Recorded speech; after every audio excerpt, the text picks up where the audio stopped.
Hey everyone, it's Justin again, and thank you for joining me. We've got a great episode of Career Exploration for you today. Let me ask you something. Have you ever dreamed of opening your own business? Maybe you wanted to sell your homemade baked goods, or your favorite bicycles or skateboards. Or maybe you wanted a consignment shop to sell all the cool secondhand finds you've discovered. Some people will plan and prepare for years just to open their own store or small business. They want to learn as much as they can about business just so they know what to expect in their new venture. They work on a catchy name, they scout the perfect location, and they imagine the ka-ching at the end of the day. When all that hard work just comes together, it's so satisfying. But also, there's nothing wrong with just having a dream to open your own business and doing it on a whim. As a matter of fact, that is pretty much what today's guests actually did. We're going to be talking to Katie Armstrong and Jillian Tatro, two sisters who, alongside the suggestion of a third sister, opened their own store called the Gray Tree Boutique. So stay tuned as we learn what it takes to start your own small business. We're going to hear from Katie and Jillian as they tell us what they learned along the way and what they wish they knew when they were first starting out. Let's get into it.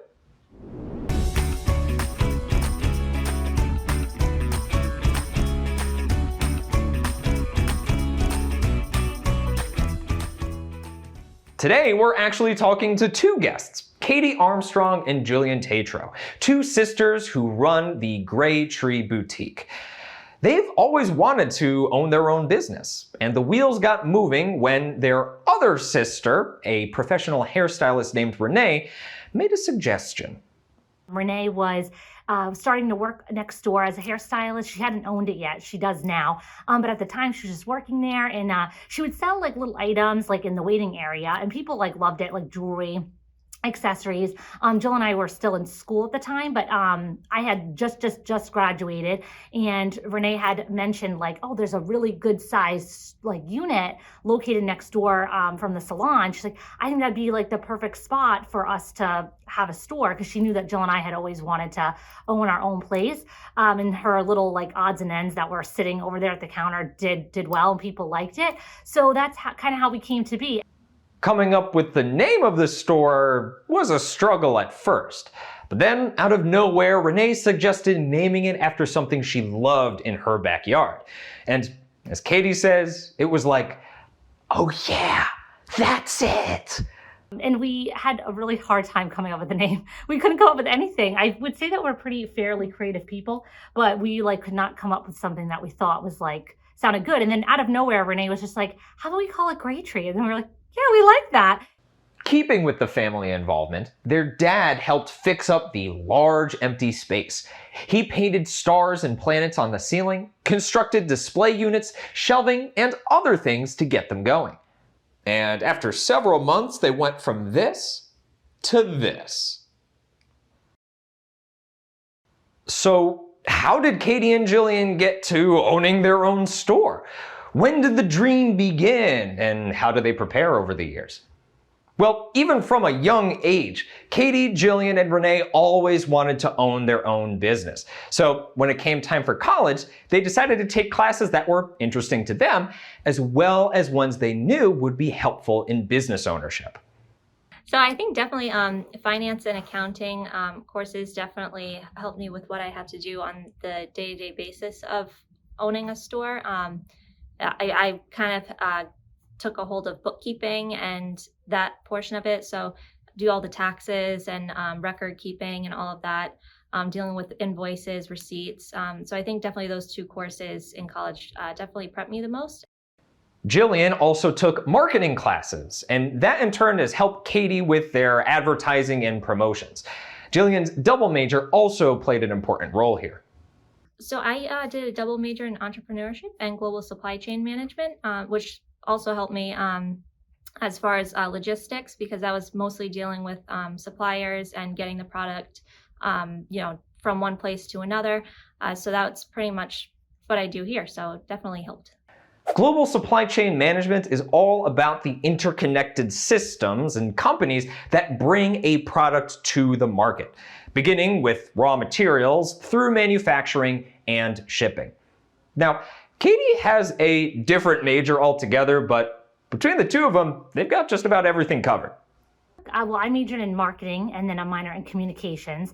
So a lot of what I learned, I would say I do use frequently, but like I've said to Jill before, there's certain things I wish I remembered a little bit more, like as far as like like trying to figure out how to grow following, like these days especially, like you see these accounts with like huge following and like, how did they do that? And that's something that maybe if I had paid a little closer attention in certain classes in school, I would maybe have a better grasp of how to do that. The old if only I had been paying more attention in class routine. Katie didn't really focus on these topics when she was in school, but she feels that if she knew what she knows now, these classes would have interested her a lot more. For example, there are courses such as Search Engine Optimization, or SEO for short. These focus on online marketing and reaching a customer base. When you own a store, you not only have to pay the companies that make the products you sell, but you also have to pay for rent, heat, electricity, office supplies, and support staff. So, what's another important course that can help you with this? Budgeting classes, anything that will teach you how to manage funds, because we learned that on our own a lot of times, I think. Yeah, because, you're so excited to start. So you're like, oh, we have to buy this. We need to get this. And then, but having a physical place, you forget, okay, I have to pay the overhead for this place, the rent. There's a lot of other not so fun bills that kind of come before buying cute stuff. So I would say that's a huge one, budget. And Jillian has some advice for those starting out that isn't really related to a specific course, but is related to a specific task: the importance of creating a business plan.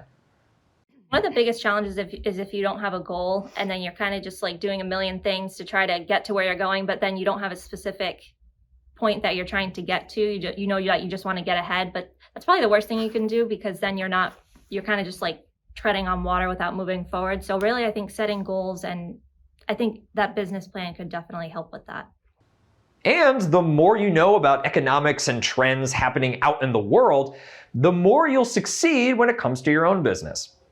Yeah. That's really going to prepare you as far to go hand in hand with the budgeting, knowing kind of what to look for in the economy, because there's always going to be different trends and different things that you need to pay attention to. You can't just kind of live in a bubble as to where your business is. You have to look at what's going on all around you, because that's going to affect your business in so many ways. And even if you have a business plan, you need to be prepared for the unexpected challenges that might arise. For example, you might need to forecast holiday sales a long time in advance because you need to buy the product months in advance. So in our minds, if we're thinking, oh, this Christmas will be like last Christmas was, we order based off of the previous year. Well, that's not always the case, because then you don't, and we've learned this sometimes the hard way, you don't realize that, okay, well, the economy, like you got to look at what it's like now. It's not what it was 2 years ago, 3 years ago. What are we dealing with today that's going to affect our holiday sales? And then when you receive all those boxes of products, you need a safe place to store them for months on end before you can unpack them and put the items on the shelves. Katie and Jillian solved this problem by expanding the storage space in their store. Keeping an eye on the economy and what people are spending is just one of the many things you need to think about when you're owning a store. Another thing you need to think about is, who are these customers? In other words, what's your demographic? We started out thinking we were going to get kind of a younger clientele, so we kind of went with that vibe. But what we found was our customer base was actually the younger mom. So we had a lot of moms who had like high school kids or elementary school kids who were always on the go, didn't have a lot of time, so it was hard to grab their attention. And then, during the pandemic, everything changed. The store was closed for months. But being resourceful and fantastic problem solvers, Katie and Jillian began to sell online and even conducted sales live in real time, like having their own shopping network.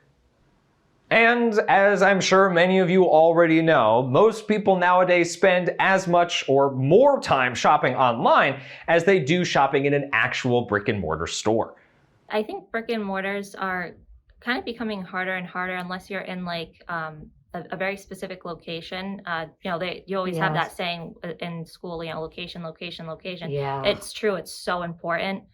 There is so much to think about and so many different things to juggle when you own your own business. So let's hear what kinds of personality traits these young entrepreneurs think would help. You definitely need to have patience. Business is very up and down. You could have a great day and then you could have a day when you have nobody. You could have a great week, a great month, and then all of a sudden it switches over. So you really need to be prepared for that. Emotionally and mentally, just kind of knowing that, you're going to have ups and downs and that's completely normal. Like most anything in life, things come and go in cycles. And Jillian has seen that asking for help can make things so much easier. And then I think also too, knowing how to delegate.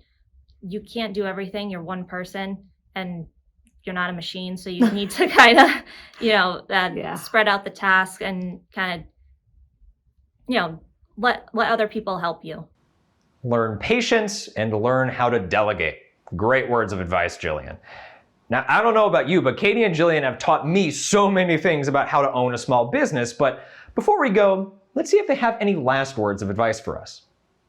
Take the time to do things that you enjoy, spend time with your family, your hobbies. All those things are important and you don't want to burn yourself out. You just really want to if you need a day, take a day and then come back recharged. Yeah, because we do that. We need to. It's a lot. And I would say, to kind of play in on what Jill said, don't be afraid of change because we have changed so much. And sometimes, you might be so invested because it's your baby, like especially if you grew it from nothing, so you care so much about it. But don't let that, make you afraid to do something different. Well, that about wraps it up for today's video. I would once again like to thank Katie and Jillian for their time and expertise. I hope you learned as much as I did about what it takes to have a strong foundation and how to keep a level head through the ups and downs of owning a small business. See you next time.